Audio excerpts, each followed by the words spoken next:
Hello', মই মৃণাল ভাগৱতী, বাপুজী হাই school অভয়পুৰীৰ সহকাৰী শিক্ষক। এই ভিডিঅ'টো মই নৱম শ্ৰেণীৰ ছাত্ৰ ছাত্ৰীসকলৰ বাবে প্ৰস্তুত কৰিছো। ইয়াত তোমালোকৰ বিজ্ঞানৰ পাঠ্যপুথিৰ ১ নম্বৰ অধ্যায়ৰ লগত জড়িত বিষয় পদাৰ্থৰ অৱস্থাৰ পৰিৱৰ্তন, এই সম্পৰ্কে আজি আমি কিছু কথা আলোচনা কৰিম। তেতিয়ালৈ আহা আমাৰ আলোচনাখিনি আগবঢ়াও। তোমালোকে যদি নিজক এটা প্ৰশ্ন কৰি চোৱা, প্ৰশ্নটো হ'ল উষ্ণতাৰ তাৰতম্য ঘটাই পদাৰ্থৰ অৱস্থাৰ পৰিৱৰ্তন কৰাব পাৰিনে? ইয়াৰ উত্তৰ কি হ'ব তোমালোকে ভাবি চোৱাচোন। দুটা অপচন আছে, হয়নে? পাৰি আৰু নোৱাৰি। এই নোৱাৰি অপচনটো নহ'ব। তাৰ মানে উষ্ণতাৰ তাৰতম্য ঘটাই পদাৰ্থৰ অৱস্থাৰ পৰিৱৰ্তন কৰাব পাৰি। এতিয়া আমি এটা এক্সপেৰিমেণ্টৰ বিষয়ে জানিম। এই এক্সপেৰিমেণ্টটো হ'ল কি? বৰফৰ পৰা পানীলৈ হোৱা পৰিৱৰ্তন। এই বৰফখিনি আমি পানীলৈকে পৰিৱৰ্তন কৰিম। তাৰ কাৰণে জুই লাগিব, তাপ লাগিব। তাৰপিছত আমি এটা পাত্ৰ লৈ লৈছো। এই পাত্ৰটো আমি গৰম কৰিম আৰু পাত্ৰটোৰ ভিতৰত আমি বৰফৰ টুকুৰা কিছুমান লৈ লৈছো আৰু পাত্ৰটোৰ ভিতৰত থাৰ্মোমিটাৰ এডাল ৰাখিছো আৰু এডাল লৰাই দিয়াৰ কাৰণে মাৰি এডাল ৰাখিছো। তাৰ পিছত আমি পাত্ৰটো এনেকৈ গৰম কৰি আছো। উষ্ণতা চাবলৈ আমাৰ ইয়াত থাৰ্মোমিটাৰ আছে, হয়নে? যেতিয়া থাৰ্মোমিটাৰ চাই পিনে আমি উষ্ণতাটো 0 ডিগ্ৰী চেলচিয়াছ পোৱা বুলি গম পাম, নিশ্চিত হ'ব পাৰিম, তেতিয়া আমি দেখিম যে বৰফবোৰ কি হ'বলৈ ধৰিছে? গলিবলৈ আৰম্ভ কৰিছে। কিন্তু আচৰিত কথাটো হ'ল আমি এতিয়াও জুইৰ সহায়ত গৰম কৰি আছো, তথাপিতো কিন্তু থাৰ্মোমিটাৰে উষ্ণতাটো বাঢ়ি যোৱা নেদেখুৱাব। থাৰ্মোমিটাৰে উষ্ণতা 0 ডিগ্ৰী চেলচিয়াছে দেখুৱাই থাকিব, তেতিয়ালৈকে দেখুৱাই থাকিব যেতিয়ালৈকে বৰফখিনি সম্পূৰ্ণৰূপে গলি পানীলৈকে ৰূপান্তৰিত নহয়। তাপ পালে বা উষ্ণতা বঢ়ালে কঠিন পদাৰ্থৰ কণিকাবোৰৰ গতিশক্তি বাঢ়ে। তাৰ ফলত কণিকাবোৰে অধিক বেগত কম্পন কৰে। প্ৰয়োগ কৰা তাপ শক্তিয়ে কণিকাবোৰৰ মাজৰ আকৰ্ষণ বল অতিক্ৰম কৰে আৰু তেতিয়া ইহঁতে স্বস্থান ত্যাগ কৰি মুক্তভাৱে গতি কৰিব ধৰে। শেষত এনে এটা অৱস্থা পায় যে কঠিন পদাৰ্থ গলি গৈ জুলীয়া হয়। এই কথাখিনি তোমালোকে বুজি পাইছানে? তোমালোকৰ পাঠ্যপুথিৰ পৰা হুবহু কথাখিনি তুলি লোৱা হৈছে। আমি যেতিয়া তাপ দিওঁ তেতিয়া কঠিন পদাৰ্থৰ কণিকাবোৰৰ কি বৃদ্ধি পায়? গতিশক্তিটো বৃদ্ধি পায়। আৰু এই কঠিন পদাৰ্থৰ কণিকাবোৰৰ মাজত কি থাকে? আকৰ্ষণ থাকে। কঠিন নহয়, যিকোনো পদাৰ্থৰ কণিকাৰ মাজত আকৰ্ষণ থাকে। ইয়াত আমি কঠিন পদাৰ্থৰ আলোচনা কৰি আছো, গতিকে মই কঠিন পদাৰ্থ বুলি কৈছো। এই কঠিন পদাৰ্থৰ কণিকাবোৰৰ মাজত কি থাকে? আকৰ্ষণ থাকে।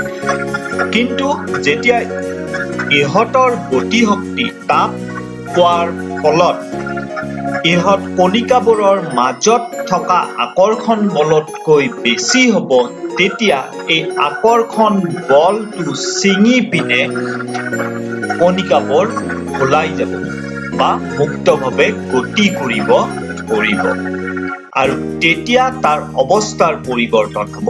অৰ্থাৎ কঠিনৰ পৰা পদাৰ্থটো কি অৱস্থা প্ৰাপ্ত হ'ব? জুলীয়া অৱস্থা প্ৰাপ্ত হ'ব। এক বায়ুমণ্ডলীয় চাপত যি উষ্ণতাত কঠিন পদাৰ্থ গলি গৈ জুলীয়া অৱস্থা প্ৰাপ্ত হয়, সেই উষ্ণতাক পদাৰ্থটোৰ গলনাংক বোলে। গতিকে গলনাংক কাক বোলে, এই কথাখিনি ভালকৈ চাই ল'বা। পৰীক্ষাত প্ৰায়ে এই বিষয়ে প্ৰশ্ন সোধা দেখা যায়। কঠিন পদাৰ্থৰ গলনাংকই কণিকাবোৰৰ মাজত থকা আকৰ্ষণ বলৰ মাত্ৰা সূচায়। তোমালোকে বৰফৰ গলনাংক কিমান জানানে? বৰফৰ গলনাংক হ'ল 273.16 K। এই যে K লিখিছে, Kটো কি ক'ব পাৰিবানে? Kটো হৈছে কেলভিন। ই এটা উষ্ণতাৰ একক। গতিকে আমি উষ্ণতাটো কেলভিন স্কেলত নকৈ পিনে আমি ডিগ্ৰী চেলচিয়াছত ক'ব পাৰো। ডিগ্ৰী চেলচিয়াছত ক'লে বৰফৰ গলনাংক তোমালোকে 0 ডিগ্ৰী চেলচিয়াছ বুলি লিখিব লাগিব। গলি যোৱা প্ৰক্ৰিয়া অৰ্থাৎ কঠিনৰ পৰা জুলীয়া অৱস্থা প্ৰাপ্ত হোৱা প্ৰক্ৰিয়াটোক বিগলন বুলিও কোৱা হয়। কঠিন পদাৰ্থ গলিব ধৰোতে তাৰ উষ্ণতাৰ পৰিৱৰ্তন নোহোৱাকৈ থাকে। আমি এইখিনি কথা ইতিমধ্যে গম পালো, হয়নে? 0 ডিগ্ৰী চেলচিয়াছ পোৱাৰ লগে লগে বৰফখিনি গলিবলৈ ধৰিছিল, কিন্তু তাৰ পিছতো আমি তাপ দি আছিলো, কিন্তু উষ্ণতা বঢ়া নাছিল। বৰফখিনি গলি সম্পূৰ্ণৰূপে পানীলৈকে ৰূপান্তৰিত নোহোৱা পৰ্যন্ত উষ্ণতাটো 0 ডিগ্ৰী চেলচিয়াছে হৈ থাকিব। তেন্তে প্ৰশ্নটো হ'ল, এই যে 0 ডিগ্ৰী চেলচিয়াছ পোৱাৰ পিছতো আমি তাপ দি আছিলো, কিন্তু উষ্ণতাটো আমি থাৰ্মোমিটাৰত বঢ়োৱা দেখা নাই, কিন্তু তাপটো আমি দি আছো, হয়নে? তেতিয়াহ'লে এই তাপবোৰ গ'ল কলৈকে? গলনাংক বা 0 ডিগ্ৰী চেলচিয়াছ পানীৰ ক্ষেত্ৰত, বৰফৰ ক্ষেত্ৰত গলনাংক 0 ডিগ্ৰী চেলচিয়াছ পোৱাৰ পিছৰ পৰা গোটেই বৰফ টুকুৰাটো গলি শেষ নোহোৱালৈকে উষ্ণতাৰ কোনো পৰিৱৰ্তন হোৱা নাই। এই কথাটো আমি ইতিমধ্যে গম পাইছো। বিকাৰটো গৰম কৰি থাকিলেও অৰ্থাৎ তাপ প্ৰয়োগ কৰি থকা স্বত্তেও উষ্ণতা বৃদ্ধি নহয়।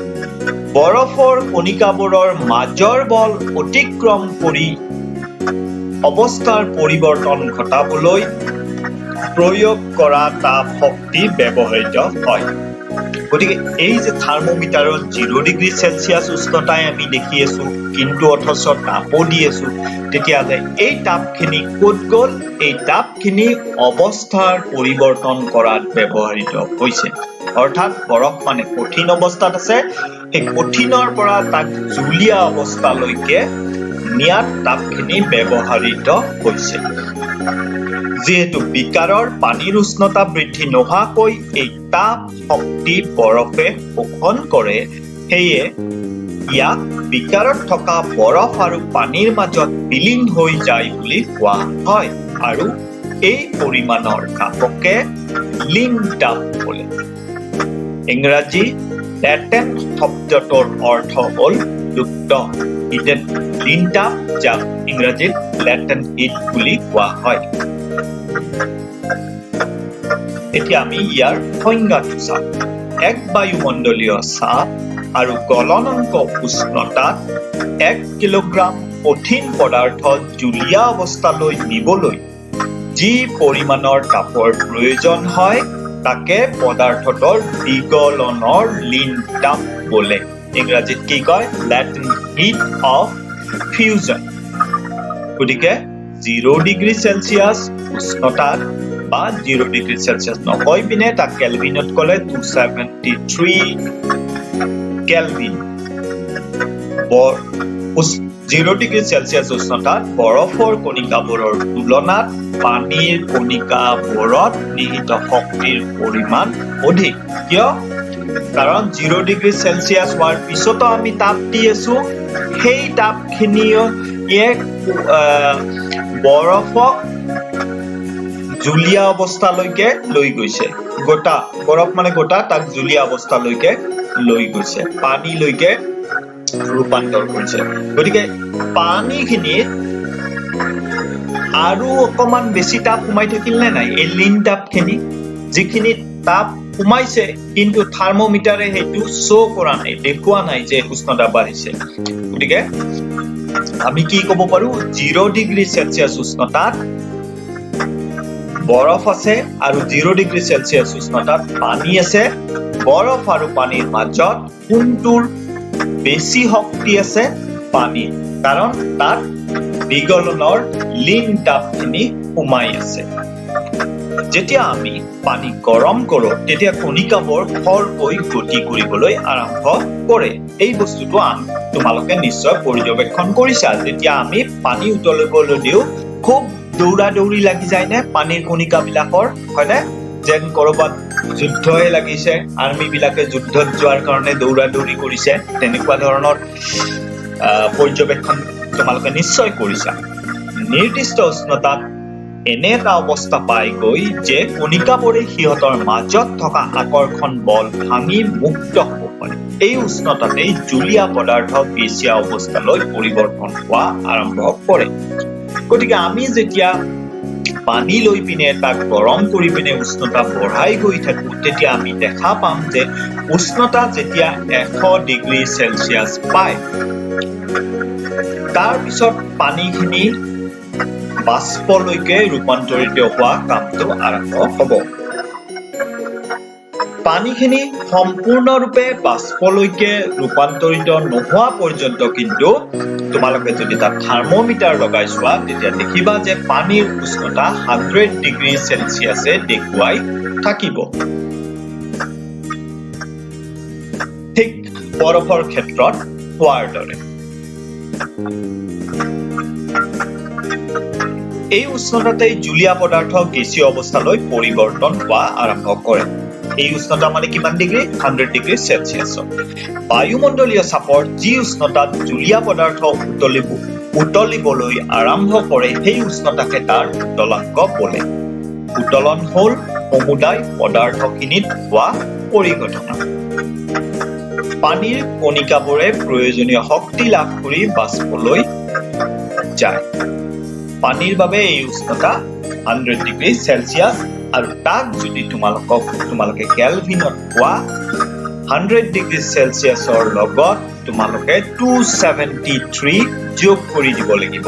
তেতিয়া চেলচিয়াছ স্কেলৰ পৰা কেলভিন স্কেললৈ উষ্ণতাটো পৰিৱৰ্তন হ'ব। গতিকে 100 ডিগ্ৰী চেলচিয়াছ মানে হ'ল 373 কেলভিন।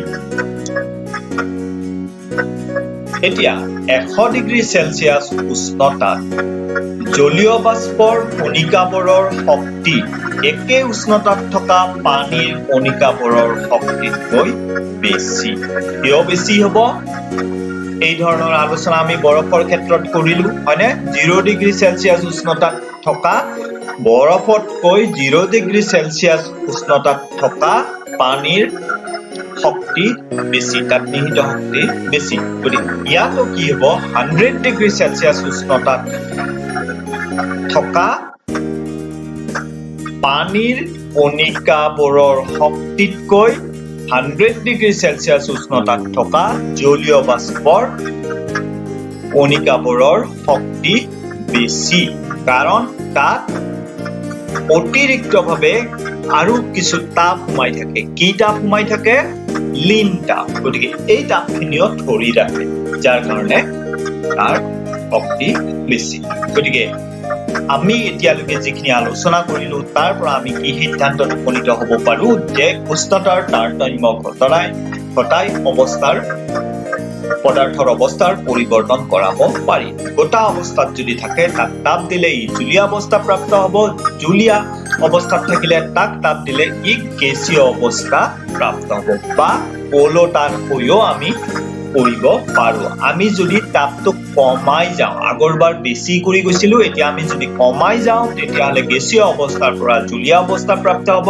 আকৌ যদি তাপটো আমি বেছি কমাই দিওঁ তেতিয়া ই গোটা অৱস্থা প্ৰাপ্ত হ'ব। তাৰ মানে আমি কি কলো, আমি যদি বৰফ লওঁ, তাক যদি গৰম কৰো, বৰফখিনি কঠিনৰ পৰা প্ৰথমে কি হ'ব, পানী হ'ব, অৰ্থাৎ জলীয় অৱস্থা প্ৰাপ্ত হ'ব। আৰু সেই পানীখিনি যেতিয়া আকৌ গৰম কৰো তেতিয়া ই কি হ'ব, বাষ্প হ'ব। গোটা, জলীয়া আৰু গেছীয়। গোটাৰ পৰা ডাইৰেক্ট কি নহয়, গেছীয় নহয়, মাজত কি অৱস্থাটো আছে, জলীয়া অৱস্থা। কিন্তু সকলোৰে ক্ষেত্ৰত তেনেকুৱা নহয়। তাপৰ প্ৰভাৱত জলীয়া অৱস্থা প্ৰাপ্ত নোহোৱাকৈ কঠিনৰ পৰা পোনে পোনে গেছীয় অৱস্থালৈ হোৱা ৰূপান্তৰ বা গেছীয়ৰ পৰা কঠিন হোৱা প্ৰক্ৰিয়াক ঊৰ্ধ্বপাতন বোলে। তাপ দিছো, জলীয়া অৱস্থা প্ৰাপ্ত নোহোৱাকৈ কঠিনৰ পৰা পোনে পোনে কি হৈছে, গেছীয় অৱস্থা হৈছে বা ওলোটাটোও হ'ব পাৰে। গেছীয়ৰ পৰা তাপ যদি কমাই দিয়া তেতিয়া কি হৈ যাব, কঠিন অৱস্থা প্ৰাপ্ত হ'ব। ইয়াৰ এক্সাম্পল কি, আমি সদায় ঘৰত দেখি থকা, ব্যৱহাৰ কৰি থকা এটা বস্তুৰ নাম তোমালোকে ক'ব পাৰিবানে? নেফথেলিন বল, হয়নে? নেফথেলিন বল বিলাক আমি এই কাপোৰ, আমাৰ যিবিলাক কম্বল চম্বল থাকে, বালিচ, পুৰা কাপোৰ, সেইবিলাকৰ মাজত থৈ দিওঁ, হয়নে? চুৱেটাৰ আদিৰ মাজত থৈ দিওঁ। আৰু এই নেফথেলিন বল বিলাক কঠিন অৱস্থাত আমি সোমাই দিওঁ, কিন্তু সি কঠিনৰ পৰা কি হয়, গেছীয় অৱস্থালৈকে যায়, মাজৰ জলীয়া অৱস্থাটো নাপায় বা ভৰপূৰ। আৰু এনেকুৱা এবিধ নিমখ আছে যাৰ নাম হৈছে এমনিয়াম ক্লৰাইড। এমনিয়াম ক্লৰাইডো কি হয়, কঠিনৰ পৰা পোনে পোনে গেছীয় অৱস্থা প্ৰাপ্ত হয়। চিত্ৰত তোমালোকে কি দেখা পাইছা, আমি এখন চীনা মাটিৰ প্লেটত এমনিয়াম ক্লৰাইড নামৰ নিমখবিধ লৈছো। লৈ পিনে এটা কাঁচৰ চুপি তাৰ ওপৰত ওলোটাকৈ ৰাখিছো আৰু তলৰ পৰা বাৰ্ণাৰৰ সহায়ত আমি কি দিছো, গৰম কৰিছো, জুই দিছো, তাপ দিছো। তাৰ পিছত কি হ'ব, এই এমনিয়াম ক্লৰাইড খিনি কঠিনৰ পৰা যিহেতু জলীয়া অৱস্থা প্ৰাপ্ত নহয়, ই গেছীয় অৱস্থালৈকে আহিব। আৰু চুপিটোৰ যে নলীটো আছে ওপৰৰ পিনে, এটা কথা মন কৰিবা কিন্তু, আমি তুলা বা কপাহেৰে এই নলীটোৰ একেবাৰে ওপৰত চোৱা, তোমালোকে নলীটোৰ মুখখন বন্ধ কৰি ৰাখিছো যাতে গেছবোৰ, ভাপবোৰ ওলাই যাব নোৱাৰে। আচ্ছা, এতিয়া নলীটোত আমি যেতিয়া গৰম কৰিম এমনিয়াম ক্লৰাইড খিনি, তেতিয়াহ'লে ই গোটাৰ পৰা কি হ'ব, বাষ্প হ'ব। আৰু এই বাষ্পখিনি নলীটোত জমা হৈ থাকিব। আৰু ই যেতিয়া ঠাণ্ডা হ'ব, ঠাণ্ডা হ'লে সেই বাষ্পৰ পৰা জলীয়া অৱস্থা নহয়, ই গোটা হৈ পিনে লাগি ধৰিব নলীটোত। গতিকে ঊৰ্ধ্বপাতন প্ৰক্ৰিয়াটো কি তোমালোকে নিশ্চয় গম পাইছা। এতিয়া আমি চাম পদাৰ্থৰ, আমি উষ্ণতাৰ পৰিৱৰ্তনৰ বিষয়ে চালো। পদাৰ্থৰ ওপৰত উষ্ণতাৰ পৰিৱৰ্তনে কেনেধৰণৰ প্ৰভাৱ পেলায়, ইতিমধ্যে আমি এই কথাখিনি শিকি আহিলো। এতিয়া আমি চাম যে চাপৰ যদি আমি পৰিৱৰ্তন কৰো, ই পদাৰ্থৰ অৱস্থাৰ কিবা পৰিৱৰ্তন ঘটাব পাৰে নেকি? আমি শিকি আহিছো যে কি পদাৰ্থৰ কণিকাবোৰৰ মাজৰ ব্যৱধানৰ ওপৰত নিৰ্ভৰ কৰি পদাৰ্থবোৰ বিভিন্ন অৱস্থাত থাকিব পাৰে। যদি পদাৰ্থৰ কণিকাবোৰ খুব ওচৰা ওচৰিকৈ থাকে তেতিয়াহ'লে কঠিন অৱস্থাত থাকিব আৰু কিছু আঁতৰে আঁতৰে যদি থাকে ই জুলীয়া অৱস্থাত থাকিব আৰু যদি ভালেখিনি আঁতৰে আঁতৰে থাকে পদাৰ্থ কণিকাবোৰ ই গেছীয় অৱস্থাত থাকিব এতিয়া এটা গ্যাস সিলিন্ডাৰত থকা গ্যাসখিনিৰ ওপৰত কি কৰা হৈছে চাপ প্ৰয়োগ কৰা হৈছে গতিকে চাপ দিলে ইয়াৰ কণিকাবোৰ কি হ'ব ওচৰা-ওচৰি হ'ব সংকুচিত হ'ব হয়নে কণিকাবোৰ ওচৰা-ওচৰি হোৱা মানে সংকুচিত হ'ব কেতিয়া সংকুচিত হ'ব যেতিয়া গ্যাসত আমি কি দিছো চাপ দিছো এক নম্বৰ চিত্ৰটোলৈকে তোমালোকে মন কৰা চাপটো আমি বঢ়াই দিছো আৰু বেছি ওচৰা-ওচৰি হ'ব আৰু চাপ বঢ়াই দিছো আৰু বেছি ওচৰা-ওচৰি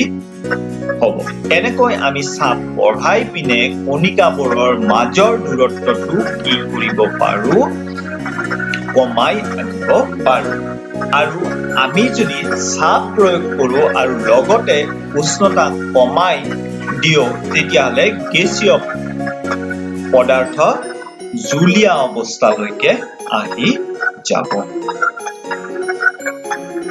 এনেকে চাপ প্ৰয়োগ কৰি পিনে আমাৰ যি এলপিজি সিলিন্ডাৰ আছে লিকুইফাইড পেট্ৰলিয়াম গ্যাস মানে তৰলীকৃত পেট্ৰলিয়াম গ্যাস আমাৰ এই সিলিন্ডাৰৰ ভিতৰত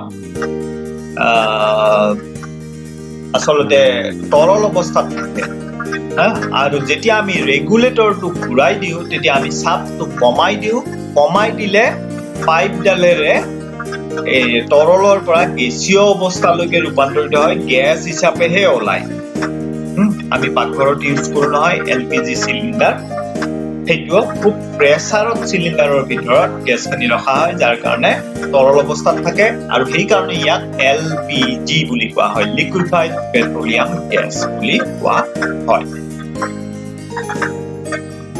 তোমালোকে সলিড কাৰ্বন ডাইঅক্সাইড গোটা কাৰ্বন ডাইঅক্সাইডৰ কথা শুনিছানে তোমালোকে কিছুমান বস্তু নাজানিলে আজিকালি জানিবলৈ মানে ৰিসোৰ্সৰ অভাৱ নাই গুগলত সাৰ্চ কৰি লবা সাৰ্চ কৰিলে ইয়াৰ লগত জড়িত বিভিন্ন কথা তোমালোকে জানিব পাৰিবা এতিয়া এই সলিড কাৰ্বন ডাইঅক্সাইড কি হয় গোটা কাৰ্বন ডাইঅক্সাইড উচ্চ চাপত সঞ্চিত কৰি ৰখা হয় গোটা কাৰ্বন ডাইঅক্সাইডৰ যদি আমি চাপ কমাই পিনে এক বায়ুমণ্ডলীয় চাপলৈ নিও তেতিয়াহলে ই জুলীয়া অৱস্থা প্ৰাপ্ত নোহোৱাকৈ পোনে পোনে কি হ'ব গেছীয় হ'ব আৰু সেই কাৰণে গোটা কাৰ্বন ডাইঅক্সাইডক শুকান বৰফ বুলি কোৱা হয়